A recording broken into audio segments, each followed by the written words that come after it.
Hello students, chapter number 3 की question bank को solve करेंगे आज हम। जो हमारी 2024 की जो मोस्ट इम्पॉर्टेंट क्वेश्चन बैंक है, तो वो क्वेश्चन बैंक आज हमको सॉल्व करनी है, जिसका ये 3rd चैप्टर है। वापस पहले ब्लूप्रिंट देख सकते हैं कि एक ऑब्जेक्टिव टाइप क्वेश्चन आएगा, एक क्वेश्चन आएगा वही 1 मार्क्स का और एक आएगा इसमें से 2 मार्क्स का। तो ये शुरू के जो तीनों चैप्टर हैं, तीनों का पैटर्न यही है। 4-4 नंबर के तीनों चैप्टर है ये। पहले वाले में से भी वही एक ऑब्जेक्टिव, एक 1 मार्क्स का और एक 2 मार्क्स का, ये तीनों चैप्टर में कंटिन्यू यही ब्लूप्रिंट चल रहा है। तो क्वेश्चन भी ऐसे ही आएंगे इसमें। अब इसके जो मोस्ट इम्पॉर्टेंट जो 1-2 फैक्ट हमको याद रखने हैं, पहले वो फैक्ट देख लेते हैं। उससे पहले 2 चैप्टर की वर्कशीट मीन्स ये क्वेश्चन बैंक, जो इम्पोर्टेंट क्वेश्चन बैंक है वो हम सॉल्व कर चुके हैं। जिन्होंने वो क्वेश्चन बैंक नहीं पढ़ी है तो फिर उसको पढ़ लें, और जो पहली बार इस क्वेश्चन बैंक को या फिर इस चैनल को देख रहे हैं तो चैनल को सब्सक्राइब जरूर करें। तो ये फर्स्ट इसके कुछ इम्पॉर्टेंट पार्ट भी, जैसे हमने वर्कशीट पढ़ी थी पूरी, उसका भी यही पैटर्न था कि पहले इम्पॉर्टेंट पार्ट लिखा हुआ है कि 2 समीकरण है, ये 2 चर वाले रैखिक समीकरण, ये जो चैप्टर है कि चर 2 होंगे, एक x और एक y, और रैखिक समीकरण होगी मतलब सिर्फ एक घात में।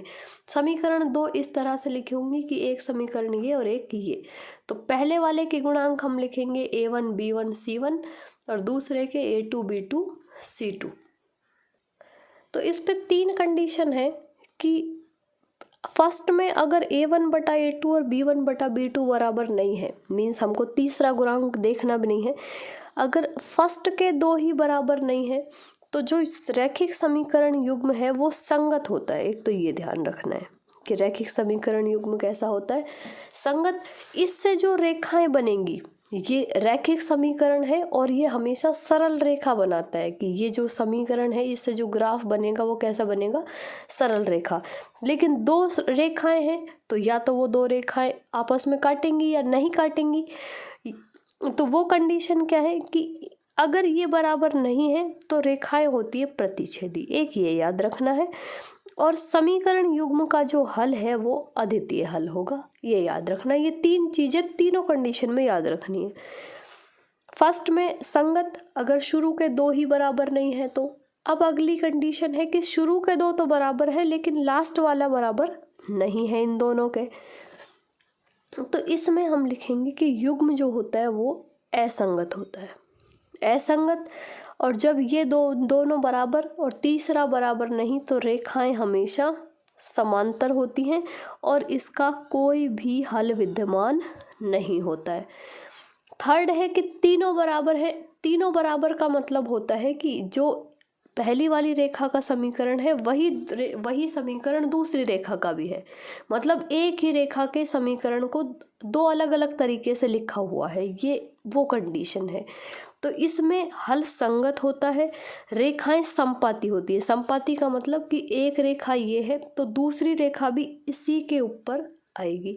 तो ये संपाती, अब संपाती रेखाएं कितनी हर पॉइंट पर टच करती हैं, इसलिए इसके जो हल हैं समीकरण युग्म के वो अपरिमित रूप से हल विद्यमान होते हैं, मतलब अनंत हल होते हैं। तो ये चीजें याद रखनी है। अब क्वेश्चन सॉल्व करते हैं। देखो,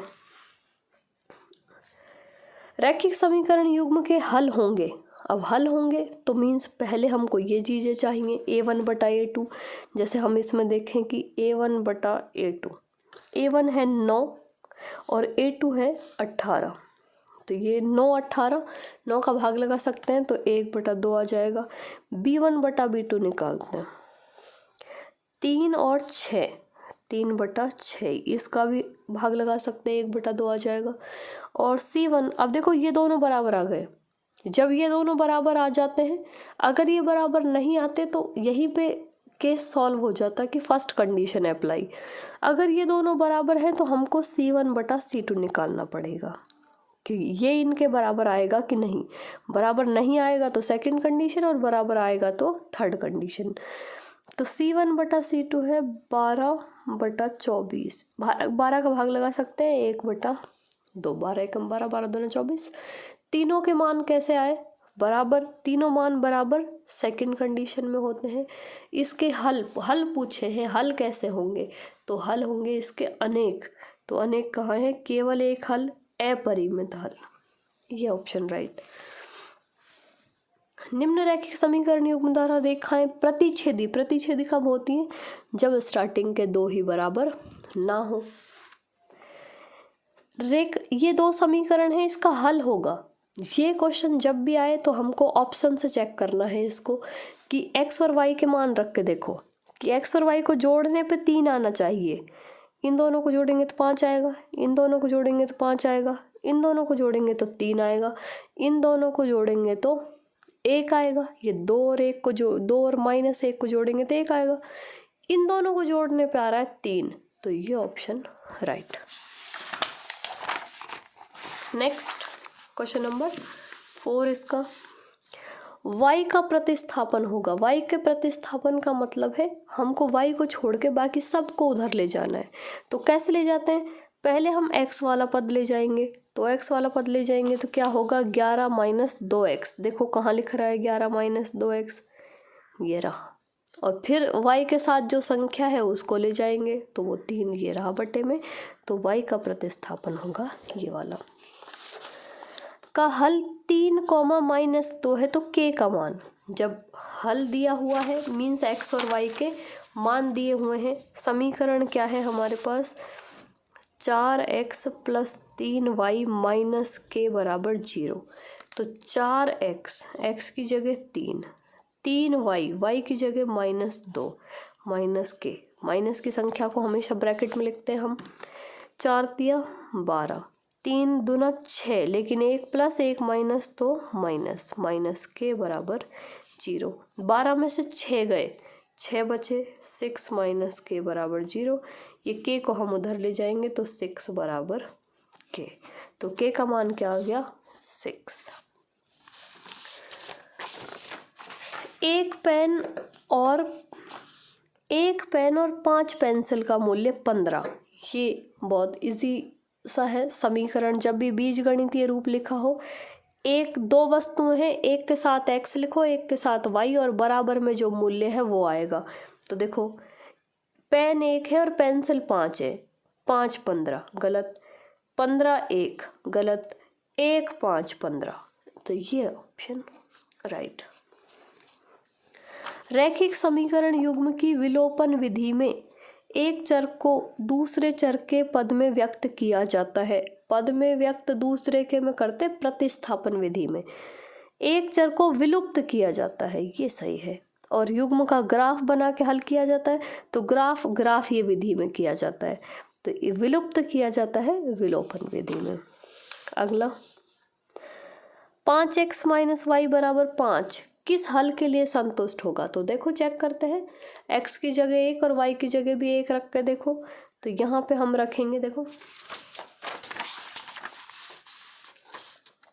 ये है 5x की जगह 1 रख दें और y की जगह भी 1 रख दें, तो बराबर में आंसर चेक करने हैं आएंगे क्या। ये 5 एकम 5, 5 में से 1 गया, 4 बचा, 5 आना चाहिए। 2 और 5 को रखते हैं, तो 5 × 2 -5, ये आएगा। 5 दूना 10 और -5, ये आ गया आंसर 5। तो ये ऑप्शन राइट। क्वेश्चन नंबर 9, के किस मान के लिए रैखिक समीकरण युग्म का कोई हल नहीं है। कोई हल कब नहीं होता है, जब सेकंड कंडीशन अप्लाई हो। अब ये हमको याद होनी चाहिए। कोई हल कब नहीं होता है, जब a1/a2 बराबर होता है b1/b2 के, और बराबर नहीं होता है c1/c2 के। तो ये इन दोनों से ही हमारा क्वेश्चन सॉल्व हो जाएगा। तो देखो यहाँ पे पहले 3 समीकरणों को सही लिखो। सही कैसे, मतलब स्टैंडर्ड फॉर्म में। 3x - y - 1 बराबर 0। दूसरी समीकरण है 2k - 1, ये x का जो गुणांक है वो है 2k - 1, और y है y, और अचर पद है -2k - 1 बराबर 0। तो ये और ये गुणांक बराबर होगा। मीन्स कैसे, x का गुणांक यहाँ पर है 3, यहाँ पर है 2k - 1, y का गुणांक यहाँ पर है -1 और यहाँ पर है +1। ये बराबर होगा, ये बराबर होगा तो इसको क्रॉस मल्टीप्लाई करते हैं, इसको इधर और इसको इधर गुणा करो 1 को 3 से तो ये आएगा 3। इस 2 के -1 को -1 से करो तो ये माइनस के 2 के और ये माइनस माइनस प्लस तो +1। इसको इधर ले जाएंगे तो ये 3 -1 हो जाएगा बराबर 2 के।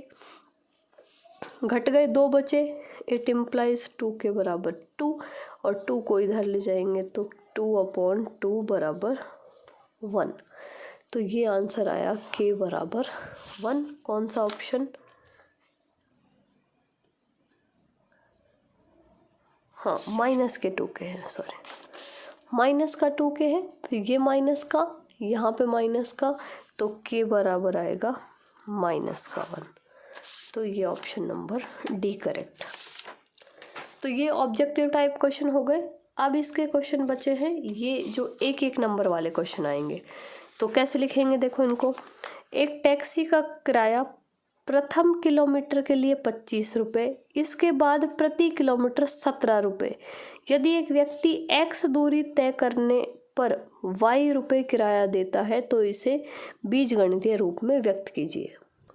तो देखो, एक व्यक्ति ने टोटल कितनी दूरी तय की x, उसमें से 1 किलोमीटर के तो लगे, 1 किलोमीटर दूरी के तो लगे 25 रुपये, और जो बाकी दूरी बच गई 1 किलोमीटर के अलावा बाकी कितनी बच गई, टोटल x थी तो x में से 1 घट गई ना, तो x में से 1 घटा के इस दूरी के लगे 17 रुपये पर किलोमीटर, और इन दोनों दूरियों को जोड़ने पे उसने जो टोटल किराया दिया है वो दिया है y रुपये।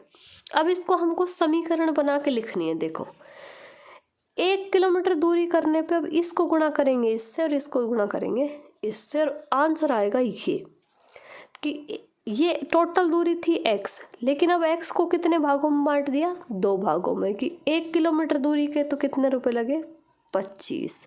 अब दूरी बची x -1, उसके रुपए लगे 17, और इन दोनों टोटल किराया जोड़ के वो किराया उसने क्या कहा है कि दूरी तय करने पर टोटल किराया कितना दिया उसने, y रुपये।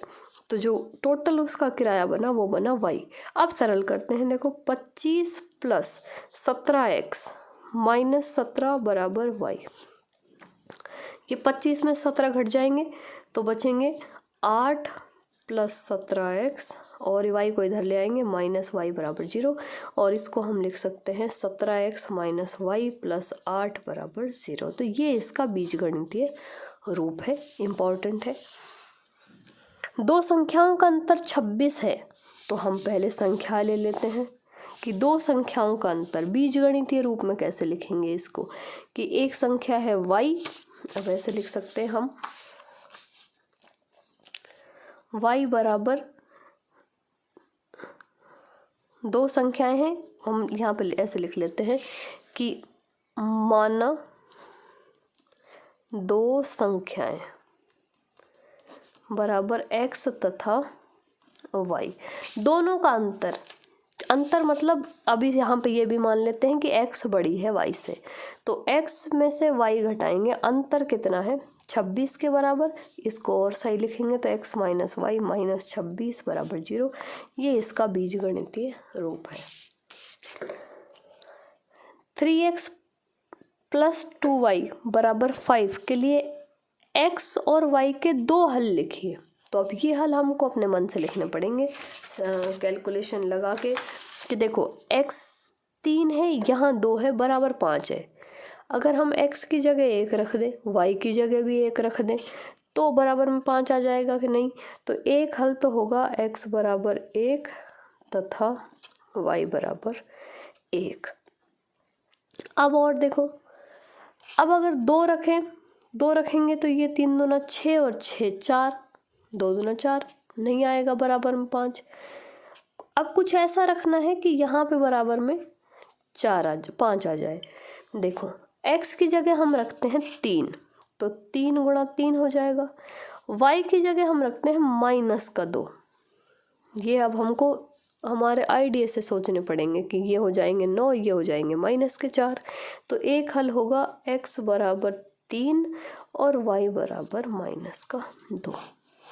ये आंसर है इसका। समीकरण युग्म द्वारा जो रेखाएं बनेंगी उनकी प्रकृति क्या है? तो प्रकृति कैसे पता चलती है? दो समीकरण हैं, 2x + y - 6 बराबर 0 और दूसरी समीकरण है 4x - 2y - 4 बराबर 0। यहाँ पे a1 बटा a2 2/4 1/2 आया, b1 बटा b2 1/-9। ये और ये बराबर नहीं है, ये और ये बराबर नहीं है, तो हम लिखेंगे a1 बटा a2 is not equal to b1 बटा b2। और क्या पूछा है? रेखाएं। तो यहाँ पे हम लिखेंगे कि अतः रेखाएं प्रतिच्छेदी होंगी। जब ये दोनों बराबर नहीं होते तो रेखाएं प्रतिच्छेदी होती हैं।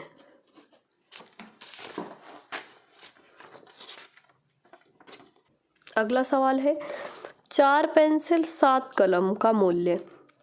तो इसको ऐसे लिख, पहले तो ये मूल्य मानने पड़ेंगे हमको। माना पेंसिल का मूल्य बराबर x और कलम का मूल्य बराबर y।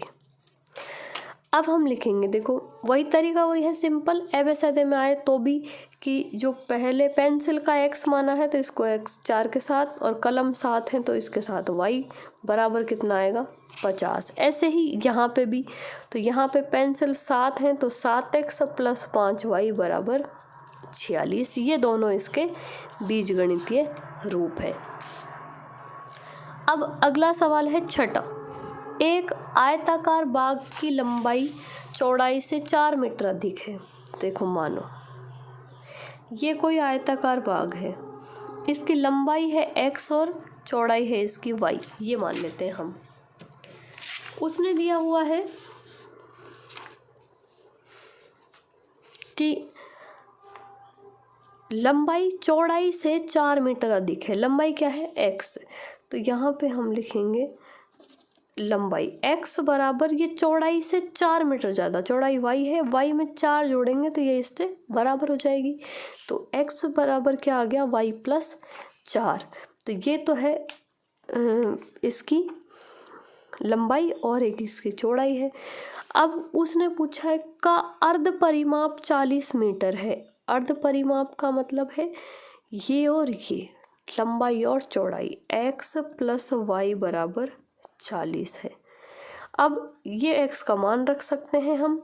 तो यहाँ पे एक तो बीजगणितीय रूप यही हो जाएंगे, एक तो हो जाएगा x - y - 4 बराबर 0 और x + y - 40 बराबर 0। दो समीकरण बनेंगी इससे, कि एक ये बन गई और एक बनेगी x + y - 40 बराबर 0।